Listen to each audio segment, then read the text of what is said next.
I just randomly scrolled up on a union subreddit.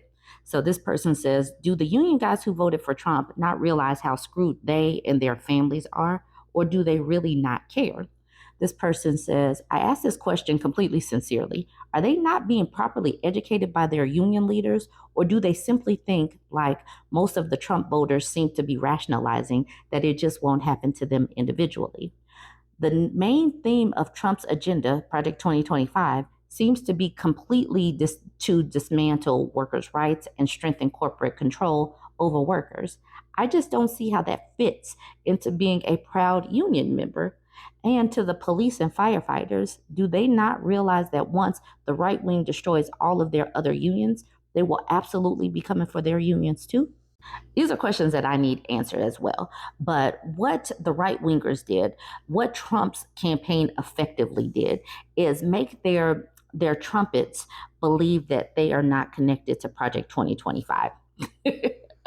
So they really believe this man's lies. Despite the fact that he has lied to them consistently, but they eat it up. They eat that poop up like it's some chocolate pudding. Like, I just love this chocolate pudding. Oh, it's coming for all of us. Oh, this is resigned laughter. This is not funny. Electric Eagle says you reap what you sow. Ediaz says we're all going to reap in this scenario, though. Jay Higgs says true, but if I'm going to go down, at least the people who voted for this get to go down with me.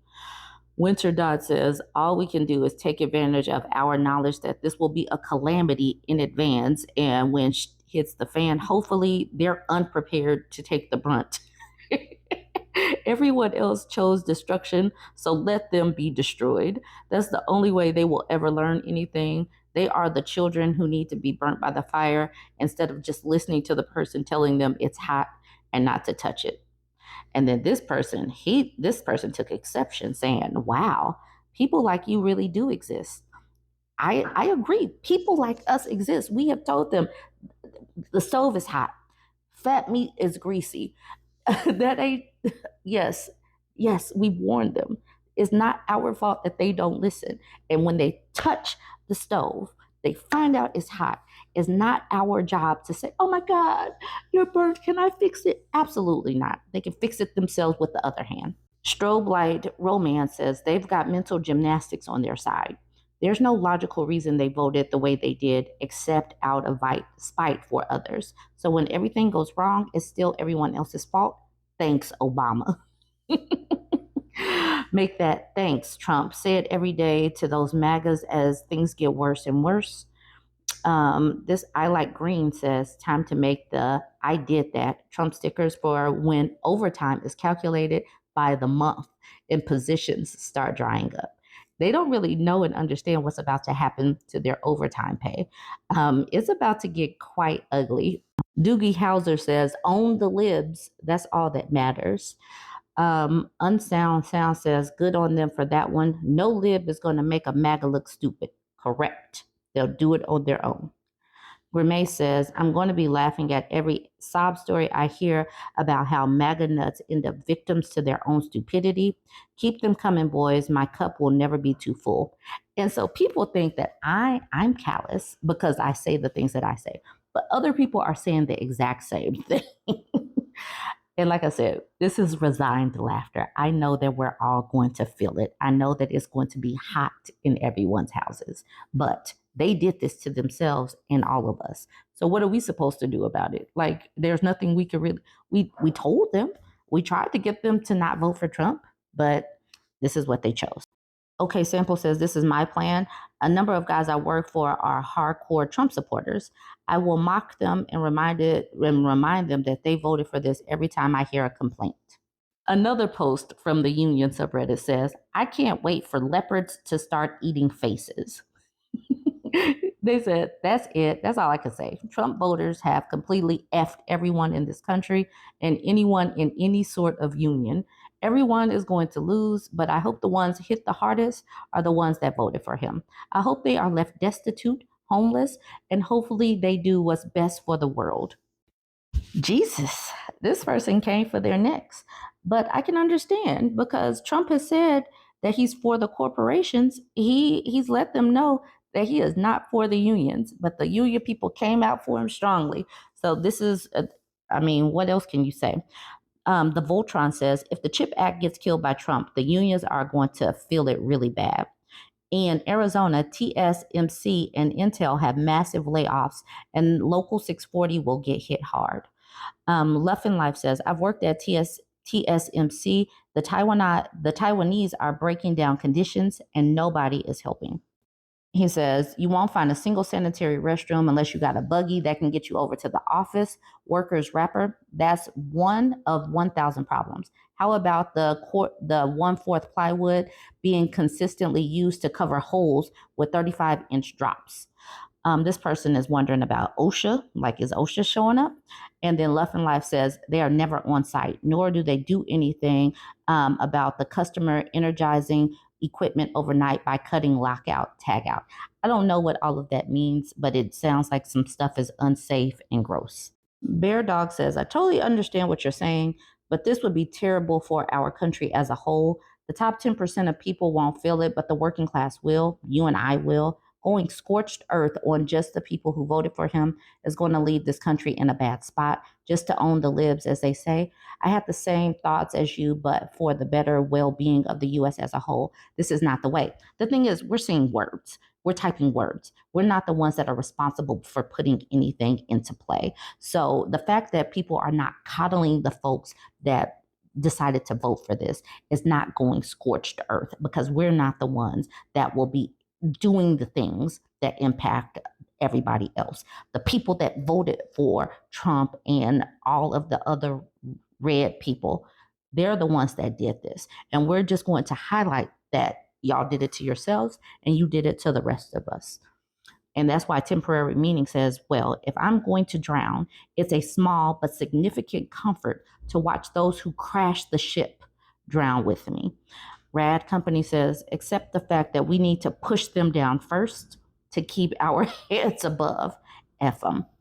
Electric Cowboy says, except in this scenario, you don't die and get relief from the suffering. You live a life of gasping for air and wondering if you'll be able to scrape by. You won't have time to look at anyone else and gloat. And then temporary meaning says, nah, I'm not important enough to survive if the union falls. I'll probably literally die.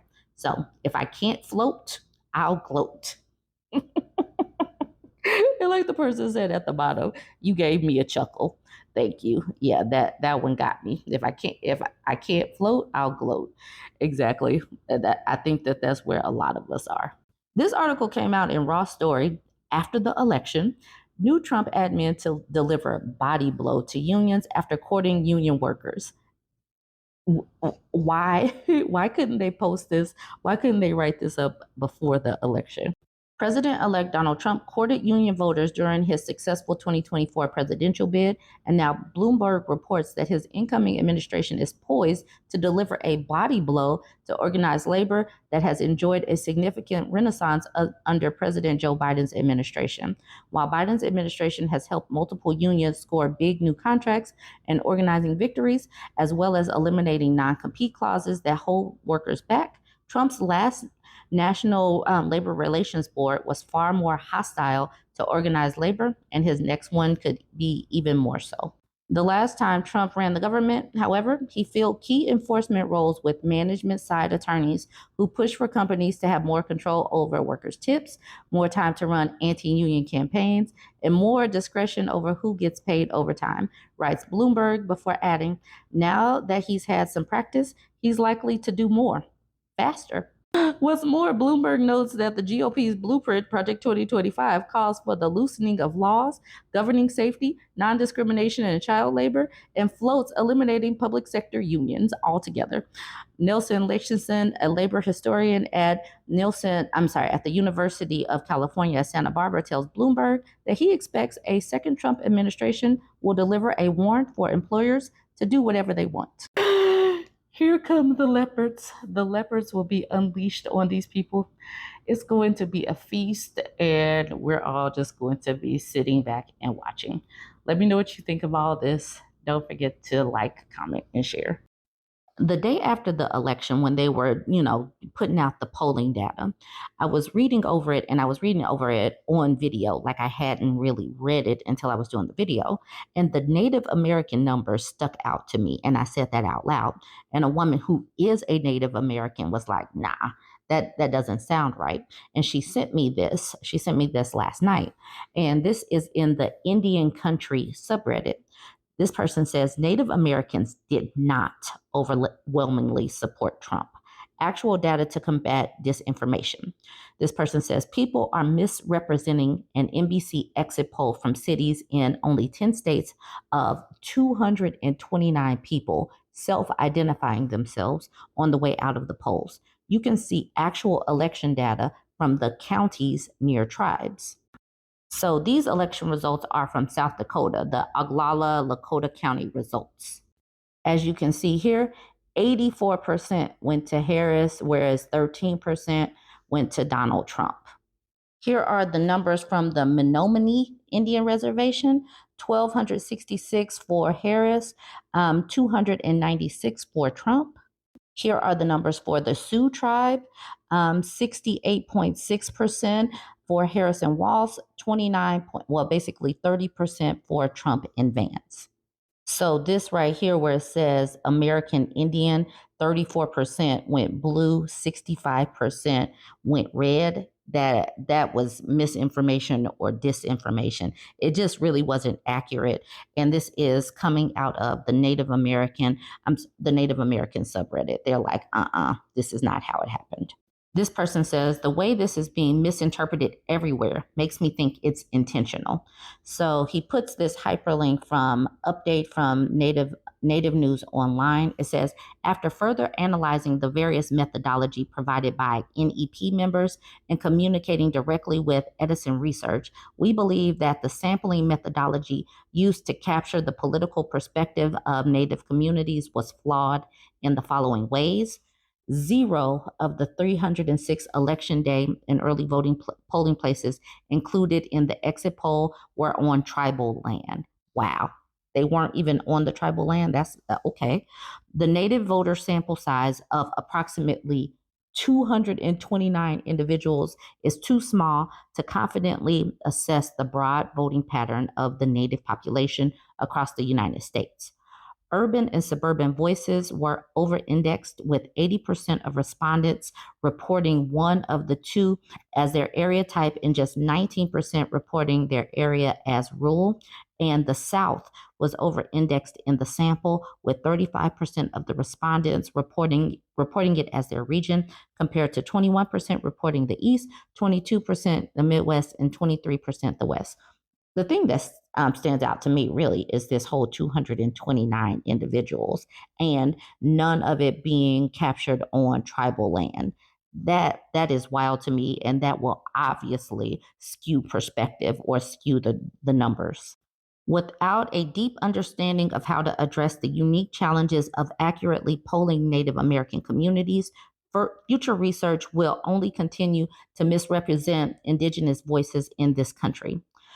And then this person says 146 of 229 people who self-identified as native to NBC exit poll surveys in random cities, 0 on tribal land, created the entire 64% of Native Americans voted for Trump claim. Zavita says, yeah, it really grinding my gears, the 64% number. We're getting so much TikTok flack when our combined population in the U.S. supposedly raised in probably between 2010 and 2020, thanks to self-reported native box checkers. My knee-jerk response was, yeah, my parents are conservative, unfortunately, but my home state, Alaska, is usually blue in the villages and red in the city because of native people. The OP says, I'm hoping somebody on TikTok can figure out the lie and turn it around with actual data. One NBC exit poll that only asked people in cities in 10 states, nowhere near the largest population of natives, has nothing to do with how natives actually voted. Maybe somebody will want to go viral setting this lie straight. So I am here. I'm making the video. Hopefully we can make me go viral with trying to set this straight. Here's another poll in the Indian Country subreddit that says that exit poll about native vote y'all saw was critically flawed. dropping this here too because I keep seeing people attacking each other and assigning blame to Native populations over that crappy exit poll news outlets put out recently. I broke it down a little bit by looking at the polling group's methods. This is what I can see so far.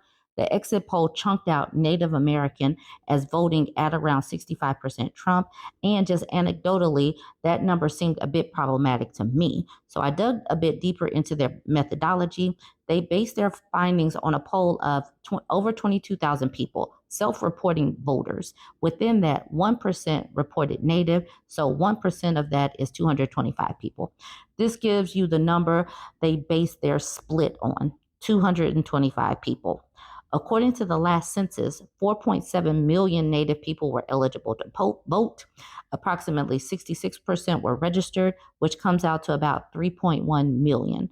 That number does not account for voters in North Dakota, as registration is not required to vote. And North Dakota has a sizable Native voting bloc. Not all of the 3.1 million will vote, of course, for various reasons. So let's say we drop, say, 500,000 to be more conservative, bringing us to 2.6 million eligible Native voters. Their sample is still not representative. All of that to say, 225 self-reporting Native voters in an exit poll is not going to be representative of the entirety of the population.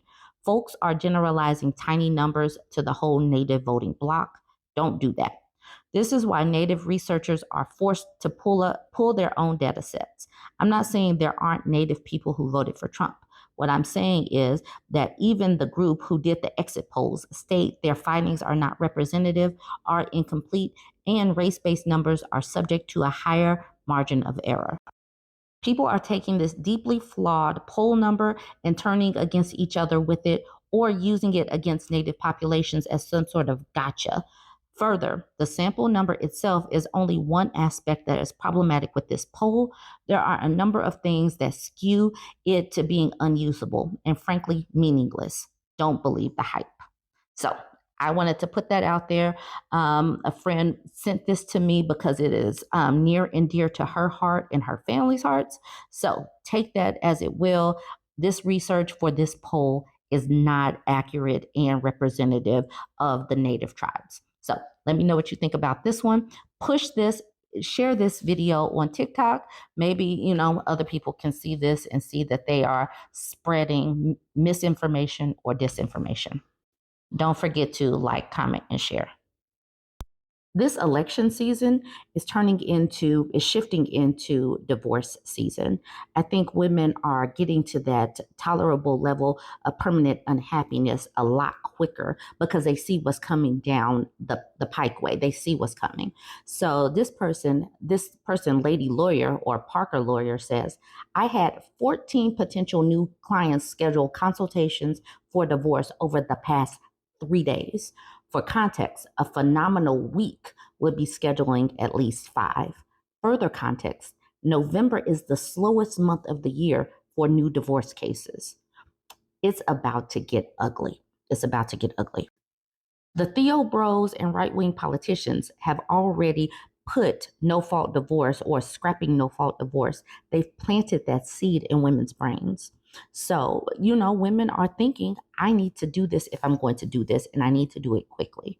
So like Lynn says, no-fault divorce will be eliminated under Trump's Project 2025 agenda. So better do it now if you want to do it. Squire Nut says, if you're a woman in a bad marriage, you should probably get out now if you want out at all. Katerina says, I'm going to see an attorney next week to find out how to ensure the Schnazis can't send my rights back to 1971.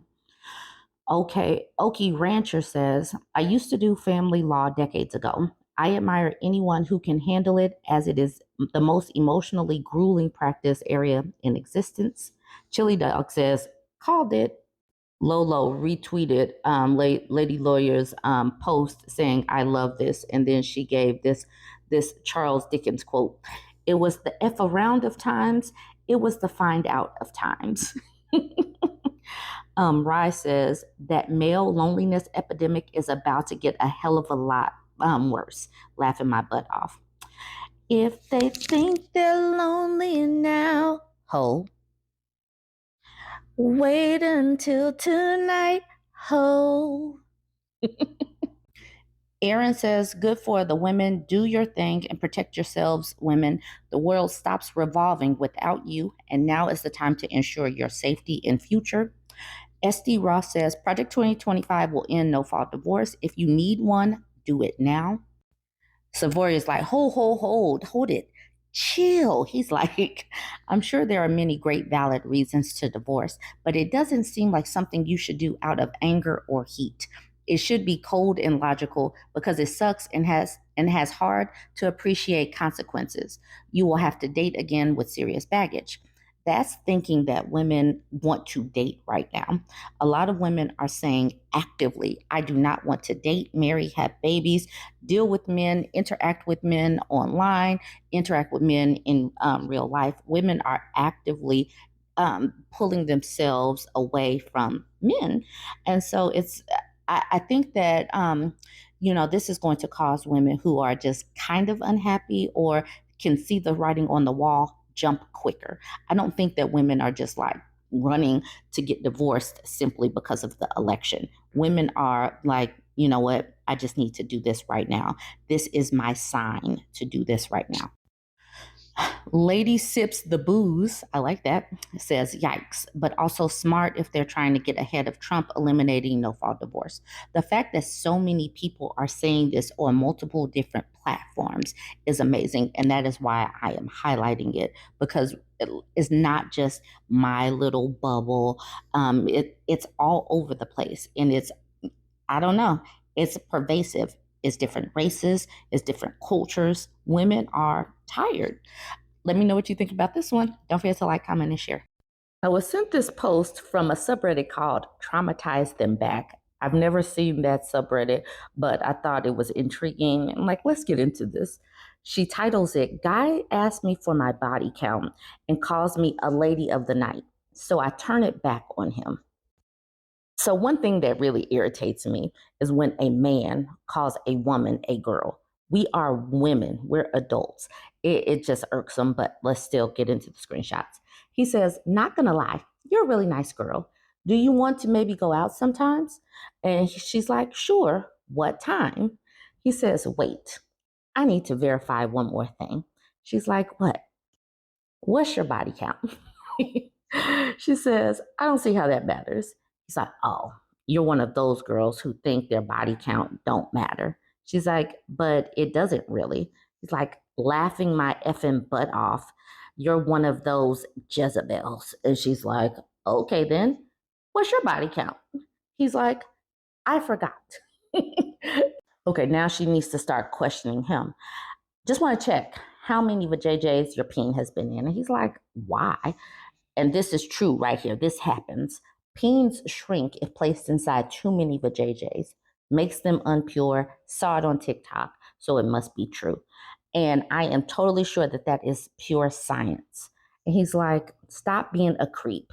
I swear to God, if you're a lady of the night, just say that. And she says, if your penis small, just say that.